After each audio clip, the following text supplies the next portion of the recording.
It is the News Blitz with Randy Wang on Talk Radio 790 KABC. I'm here every single day from 5 to 6 talking about the local issues that matter to you most and taking your phone calls at 800-222-KABC, 1-800-222-5222. You can email me as well on anything and everything, randykabc@gmail.com. That's randykabc@gmail.com. Today, we're going to be talking about gig workers, delivery drivers, Uber, Lyft drivers, people that are protected under AB 22. That's what it was called, right? No, Prop 22. Prop 22 was passed back in 2020 to exempt anyone working for Lyft or Uber or Instacart or DoorDash, what have you, from the AB 5 law that would turn independent contractors into employees. It was sold that this was going to be a lot better for the people who did independent contracting for Lyft and Uber and DoorDash.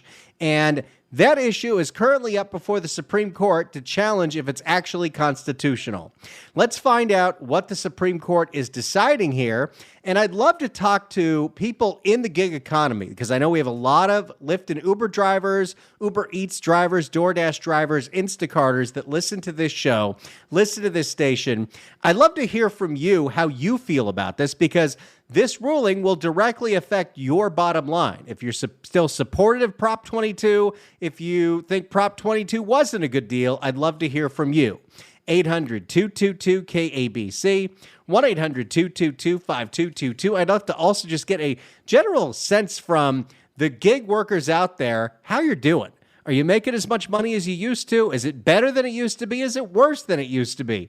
Give me a call. Tell me what it's like being a gig driver in California with Prop 22 in effect. 800-222-KABC, 1-800-222-5222. Let's find out what's going on at the California Supreme Court. Here's a report from KPIX. Rideshare and delivery drivers, they rallied in San Francisco today as the California Supreme Court took up a case that could change the fate of more than 1 million gig workers in California. In fact, it's 1.4. In a state of 40 million, 1.4 million people do this either part-time or full-time. This is a lot of people. The justices heard arguments on the constitutionality of Prop 22, and you may remember it was a big issue on the ballot back in November of 2020. 59% of voters approved the law after a $200 million campaign funded by rideshare and food delivery companies.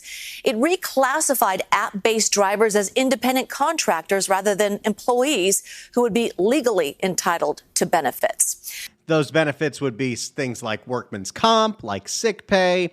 The argument was, well, people get to set their own hours. They don't want to be employees. They can, I think they could contract with as many of these businesses as they want.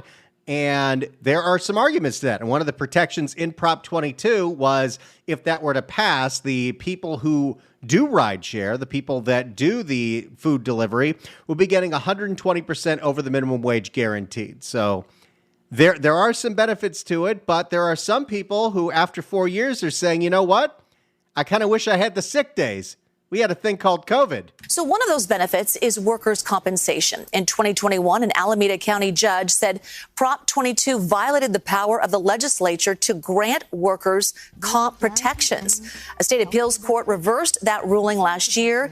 Today's arguments before the state Supreme Court centered on whether voters have the same power as the legislature to regulate terms of employment. Well, I'd like to think we do. I'd like to think the voters in this direct democracy state can make anything happen that we decide to vote on, whether it's something we wrote or it's something that the lobbyists for an industry wrote. And again, I'm agnostic on this because I'm not in the gig economy. This doesn't directly affect me, but I love my Lyft drivers. I love my delivery drivers.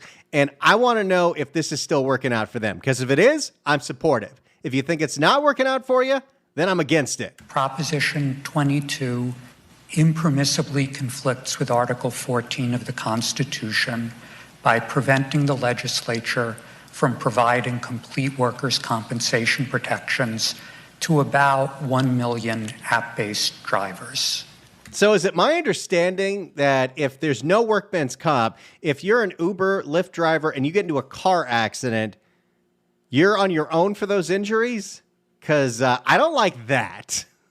This court has held time and again that provisions of the Constitution that vest the legislature with power, even plenary power, to pass laws on a given subject. Katie Nielsen talked with some drivers today about how all of this could impact them. For those who rely on gig work, the stakes could not be higher in terms of the arguments made at the state Supreme Court. So much so that they even set up a screen to watch here in Civic Center Plaza, hoping their voices will be heard. They're having a watch party for a California Supreme Court hearing. These are civically engaged gig workers.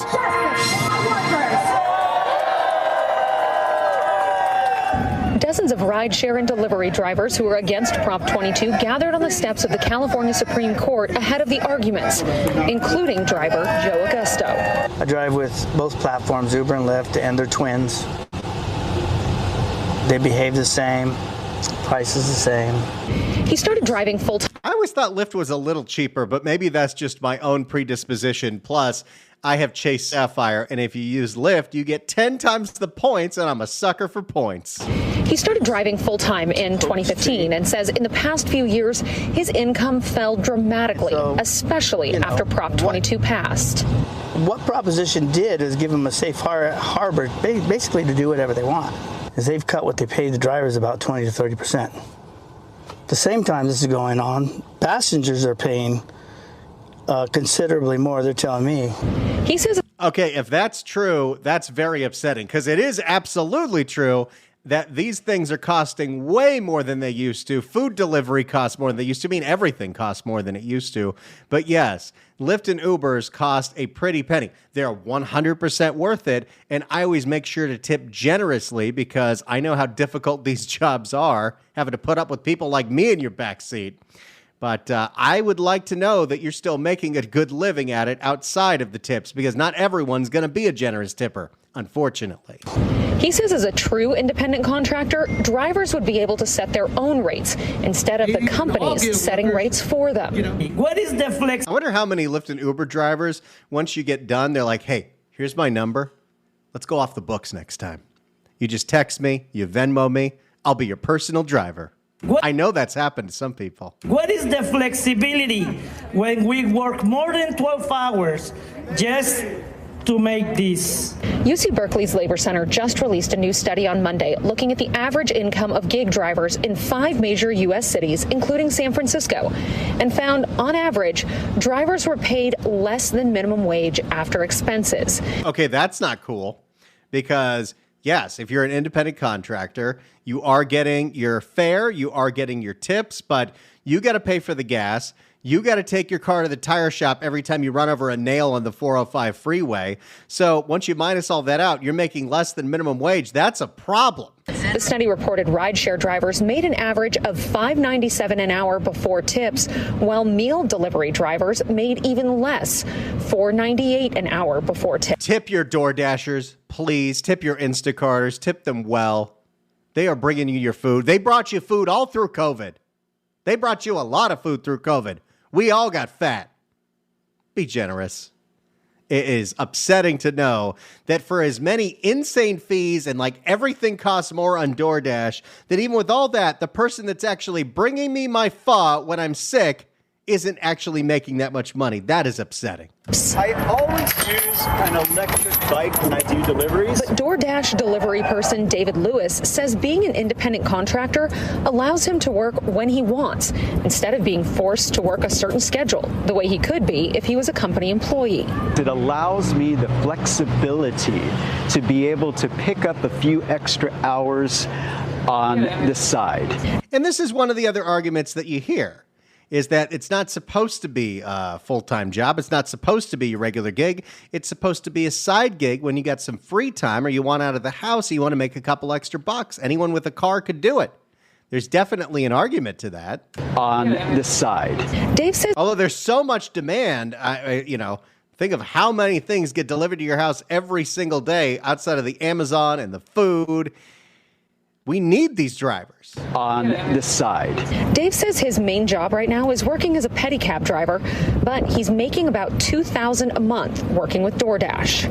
I don't consider DoorDash to be a full-time job. I consider it to be something that supplements me to be able to make ends meet. If you want to make an income, you really have to do it like 60, 70 hours a week. For full-time That's a lot of time in the car. That is grating. For full-time gig workers like John, he hopes the court will find Prop 22 is unconstitutional, so he can get some of the same protections as other employees. I mean, everyone else has labor standards and rights, and we're singled out where we have no labor rights, basically, and we don't have independent contractor rights like other people do. While the oral arguments were heard this afternoon, a ruling is not expected today. It could take up to 3 months. Well, of course. So we did reach out to Uber, Lyft, and DoorDash. All three said the voters overwhelmingly made it clear they support Prop 22. A Lyft spokesperson added, quote, the Court of Appeals decision to uphold Prop 22 was the right one and consistent with long-standing legal precedent upholding the voters' initiative power. And Uber said forced employment would be devastating for the thousands of drivers and couriers who turn to Uber for flexible work and the millions of Californians who would see major service reductions and cost increases or lose ride sharing and food delivery entirely. And I think, isn't that what they did? They pulled out of like the state of Minnesota that decided to enact a AB5 kind of law, and they didn't have a Prop 22. Look, I'm split on this, but I'm not a person in this economy. I know we got a lot of people that are out there. You drive for Lyft or Uber, maybe as your main job, maybe on the side. Maybe you're a DoorDasher. Maybe you're an Instacarter. Those people, I love you. That when I am flying home and I know I can get an Instacarter to meet me at the door with all my Gelsons, oh, it makes me happy. But I want to know how you're doing. I want to check in with you. I want to know, are you making as much money as you used to, more money, less money? And in the 4 years that we've had Prop 22, has it been beneficial to you? Or do you wish you were an employee with some of those regular benefits and regular hours? I'd love to hear from you. If you work in the gig economy, how do you feel about Prop 22 4 years later as it's up for the Supreme Court? How do you feel about your job? 800-222-KABC, 1-800-222-5222. Tell me about your life as a gig driver. 800-222-KABC, 1-800-222-5222. I'd love to talk to you. Let's start with Henry in Buena Park. Henry, hello. Hey, Randy, I love your show, buddy. The reason why I'm calling, I don't care about this 22 Lyft drivers, Uber drivers. You guys complain so much about everything. You guys have it made. Look at these truck drivers that deliver the foods, the supplies and everything, and they make less than you guys, but you don't see them complain about nothing. Yeah, owner-operators, they pay out of their own pocket for fuel, tires, maintenance on their trucks. You guys are just driving a stupid Prius, and you're complaining about whatever. Man, grow up. I can feel your passion there. Henry, are you an owner-operator? No, I have friends that are owner-operators, and I hear them all the time, and I try my best to help them out, to help them service their trucks or help them, so they can stay home with their kids for a couple days and stuff. So I feel their pain, I feel like we don't give nearly enough love to truck drivers because it is such an essential, it is such an important job. It is so draining on the body to be sitting in one of those trucks for hours and hours and hours and hours. And the money that they're making is not nearly enough. Yeah, exactly. So, like I said, I love hearing your show, buddy. Keep it up. And Trump 2024, baby. There you go, Henry. Thanks so much for the call. Appreciate it. If you're in the gig economy, I'd like to talk to you. 800-222-KABC, 1-800-222-5222.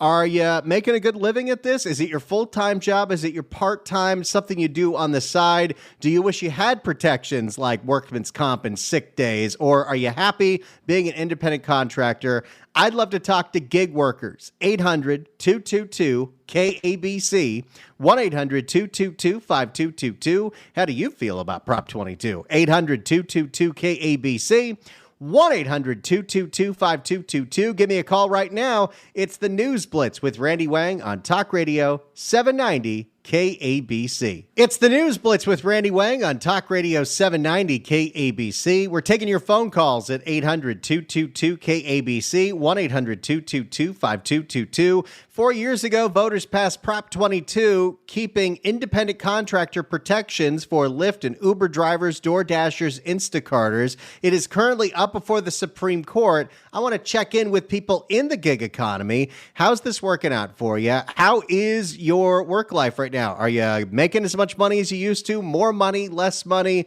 How is it going for you gig workers? There's 1.4 million of you right here in the state of California. Let's go to John in Long Beach. John, hello. Hi, Randy. Good to talk to you. I've been driving for DoorDash for about 3 years since COVID started, so I can't tell you what it was like before the Prop 22 passed. But I'll tell you my experience. I drive about, I want to say 15 to 20 hours a week. I have a full-time job, and I do this on the side. I have some kids still in college that I'm helping to pay for, so this helps. But my experience is, and I keep pretty accurate records, I'd probably 55 to 60% of my time when I'm on the clock is actually making deliveries. So I have a lot of downtime. Sometimes I'm running errands during that, so it's not really a waste of time, but there is a lot of downtime for me. And my average is about $40 during my active time, $40 an hour. And then when I average all the time I'm on the clock, it's about $22 to $25 an hour. Oh, wow. That's a nice little extra little bonus there. How many hours a day do you usually do it? I'll do probably 2 or 3 weeknights for maybe 2.5 to 3 hours. And then on Saturday, I'll do maybe 4 to 6 hours. There you go. Now, John, are the people out there in Long Beach, are they being good tippers? You know, we have the opportunity, or we have the ability to either decline or accept an order. And you can tell sometimes when DoorDash gives you the distance and the amount, whether there's going to be a tip or not. And I usually turn down those that look like it's a no tip or a $1 tip. So I average about 50% of my earnings is usually tips on average. So if somebody cheaps out, you're making way less money. Oh, yeah. And I end up usually accepting about 80% of the orders that come in. And some will tip in addition to what they show on the app. So that can make up for some. But, yeah, I have a problem when people especially, a great distance away, where you can tell that 10 miles and the app's paying you $10, that there's only a $1 or no dollar tip on that. And so I'll just decline those. Last question before you go, John. What is the most popular place that you get sent to all the time in your area? Oh, boy. Well, down on Belmont Shores, if you're familiar with the area, there's a lot of restaurants, and they're a little bit higher class. So those are the ones I kind of patrol that area because usually those areas will tip a little. I mean, those customers tip a little better for those restaurants. Very interesting. John, thanks so much for telling us about what you do. I really appreciate it. 800-222-KABC is the phone number. Tell me about your life as a gig worker 4 years into Prop 22.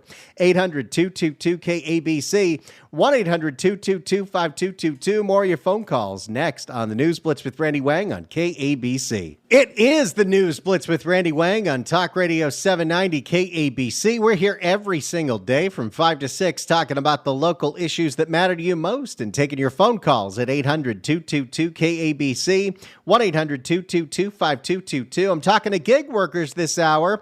Prop 22 that was voted on back in 2020 that guaranteed independent contractor rights for gig workers is being challenged in the California Supreme Court. I'm checking in with gig drivers. How are you doing? How is your job treating you? Are you making enough money? Love to talk to gig workers and get your opinion on Prop 22. Let's start with David in Whittier. David, hello.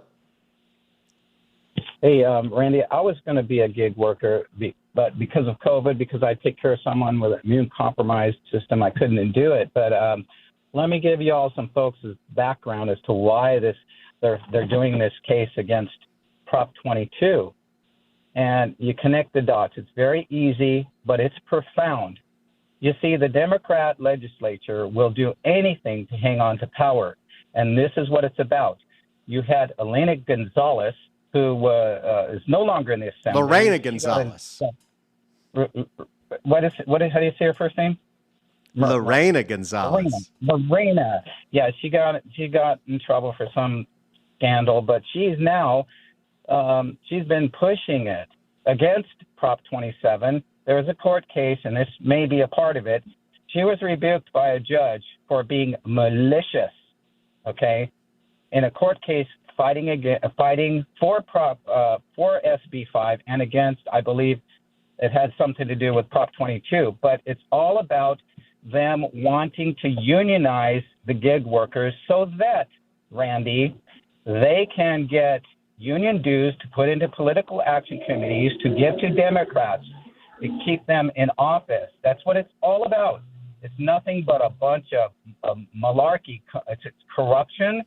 It's ill motive. It's really bad. I mean, so this is the background. This is what people don't know. And go Uber guys. Prop 22, stay in place because this is for them. This is for us. It's just a power grab attempt by the Democrats. Well, that's a great perspective on it all. David, thank you so much for the call. Appreciate it.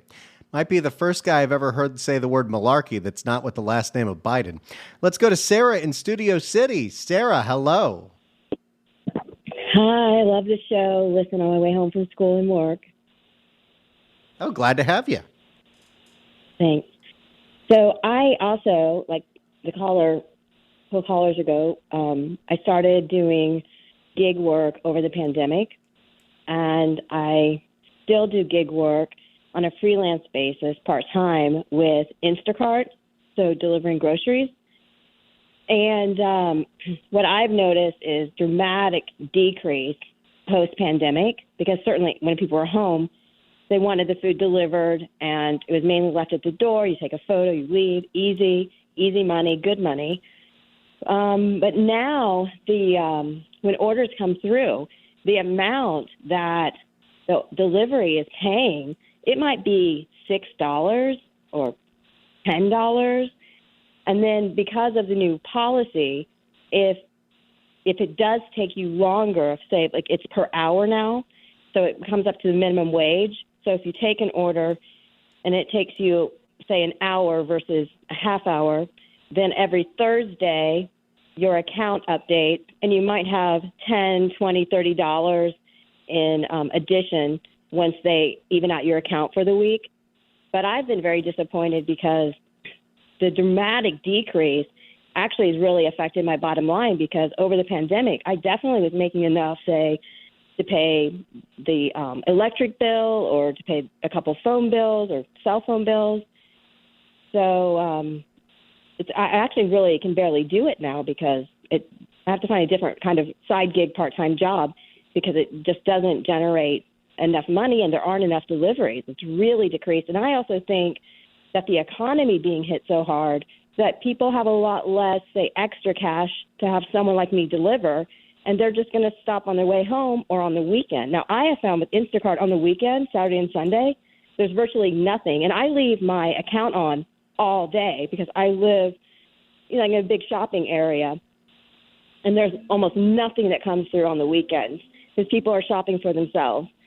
So that's what I got for you. Oh, wow. Now, Sarah, when you do get an order, how much of your income would you say is based on the tips?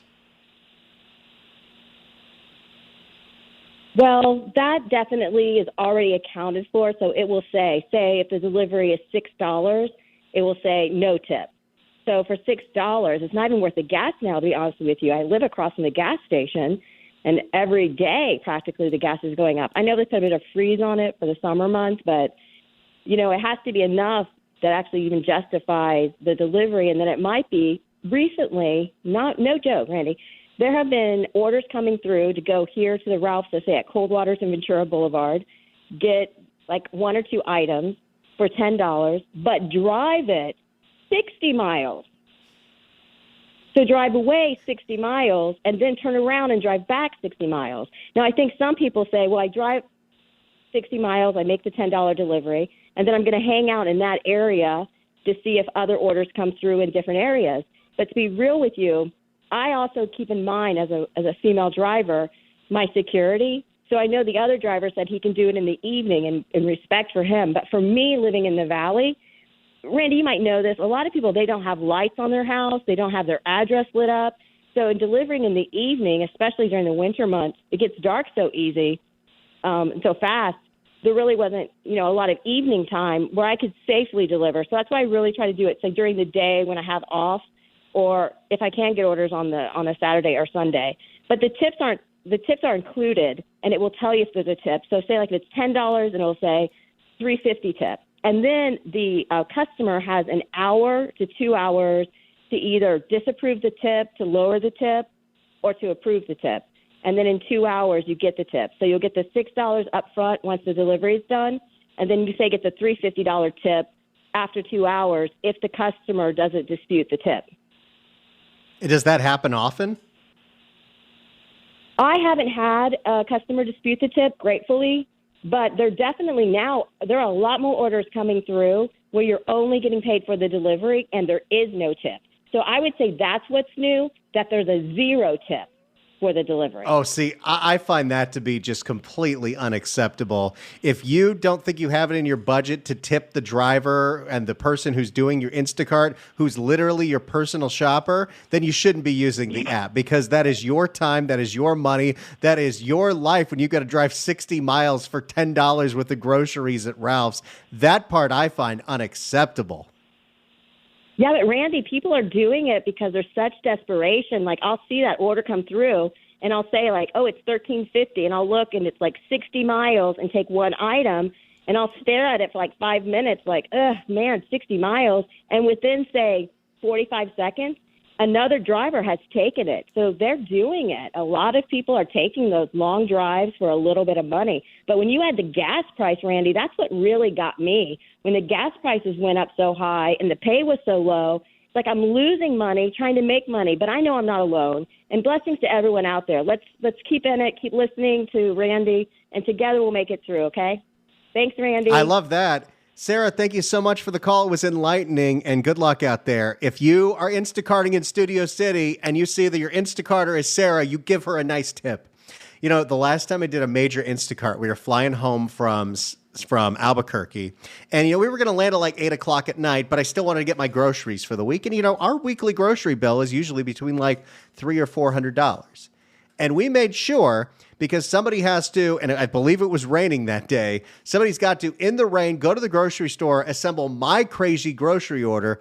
We probably tipped, probably like $80, $90. We made sure that it was worth their while. Now, I don't do that often, and I'm in a position where I can do that, but like if you have somebody working their butt off to get your $500 worth of groceries, you better be giving them a healthy tip. We'll keep going with your phone calls, 800-222-KABC. Joe in Anaheim. Joe, hello. Hey, Randy, how's it going? Doing great. Well, I got to agree with the last person. It's exactly that's the problem right now with Uber. I mean, they've gotten really greedy. I've been doing it since late 2019, off and on. And during the pandemic, they had a good bonus system where there was a tier system where if you complete the top tier, it would give you an extra $300 to $500 by Sunday night on top of what you make. So usually I would only work Friday, Saturday, Sunday, and make about $1,300 to $1,500, and that was it, a week. Now they got really greedy. They took those bonuses away. DoorDash and Uber, it's pretty sad because we're using our own gas and our time, and to see that they're pretty much screwing us on pay, and even I've heard they've been taking our tips, and I could assume that because I've noticed I'll get one, and I won't take it, and then after it disappears, it'll send me the same one again, and it's either for less or more, which is really strange. And it's the same place. It's happened a few times. The customer service is horrible. It's all in a different country. And that's the shadiness of both of these gig apps because they don't want to deal with customers' complaints. And all they do is read a script. So they can't fix anything. And I got into it last week with one in DoorDash because they keep on dropping DoorDash goes by a rate system. If you don't take what they give you, they're going to drop your percentage. But I did 5, 6 in a row, and they didn't raise it one time. And they try to give you excuses, and he hung up on me. He goes, the matter has been taken care of. Well, no, it hasn't. And he hung up on me. Oh, so, wow. Yeah, so it's very hard to, get stuff done or corrected because Uber and DoorDash, they don't want to deal with it. That's the way they push the workers aside. And like the lady before that called, the problem why they're keeping the float is because you got certain types of people that will take those $10 for 60 miles. They will do it. I have a friend who does it. And I said it's not worth it. But for him, he loves it. He's all you got to do is drive and deliver, and that's it. But I'm like, you're wasting your gas and your money. And to him, it's worth it. So that's how DoorDash... Yeah, that makes it harder for everybody because now you're competing with them if they're willing to do it for less, and then you're making less. That is really tough. So that's the problem. That's why they're keeping the float. And like that lady said, they have lowered their pay. They have. I mean, there should be a tier system where we get 70% and they get 30. We're doing all the work. We're wasting our money on gas and insurance and repairs. And we can't even get a bit of help when we need it. And one thing I want to say too is, and I'm actually talking to an attorney about this, is that they promise you bonuses to sign somebody else up. It's happened 3 times. I signed my buddy up. When I signed up in 2019, you have to do a certain amount of rides. They lie. They'll do whatever they can to say that you didn't qualify for the bonus, which is an extra, used to be $500 to $300, something like that. But I had one person confirm that the other person who I referred to did complete the bonus, the rides, and then the other one said that no, it wasn't true. So there's a lot of shameness going on with both the apps, and to all those who are just thinking of getting in, if you do refer somebody in, make sure you write down the date and time and call in because they will screw you over on that, and that's very important to us. It so is. I mean, that's one of the incentives that you're supposed to have to make this worth your while. Well, that was eye-opening, Joe. Good luck out there. Thank you so much for the call. Appreciate it. You hear the real-life stories of people doing this work, important work that we all need. It's interesting. We'll keep going. It's the News Blitz with Randy Wang on KABC. It's the News Blitz with Randy Wang on Talk Radio 790 KABC. Before we get back to your calls, I got a prize for you. 790 KABC welcomes Sarah McLachlan to the Hollywood Bowl on May 31st. Tickets are on sale now at Ticketmaster.com. Right now, caller number 9 at 1-888-790-5222 gets a pair of tickets to the show. Tickets furnished by Live Nation. Good luck dialing. We'll talk to Roy next on the News Blitz with Randy Wang on KABC. It's the News Blitz with Randy Wang on KABC. Let's go to Roy in Brentwood. Roy, hello. Hey, Randy. Yeah, I don't have a lot of gripes or hard luck stories. I've been doing Lyft and DoorDash for about 5 years each. But one thing I've noticed is it's gotten a little bit harder to make your money, basically because there seems to be a lot more drivers out there. So, the Lyft and DoorDash are going to pay you bonuses if they need drivers out there. Otherwise, no. And further, I kind of wonder, because I noticed particularly at the airport and with DoorDash, that, I just wonder if some of these extra drivers are people that, came across the border and they're really hungry for money, of course. Well, that's a possibility, but then how'd they get the Prius? But hey, interesting theory. Thanks for the call, Roy. Thanks for all your calls. We'll do it again. I'm here every single day, 5 to 6, talking about the local issues that matter to you most. It's the News Blitz with Randy Wang on KABC.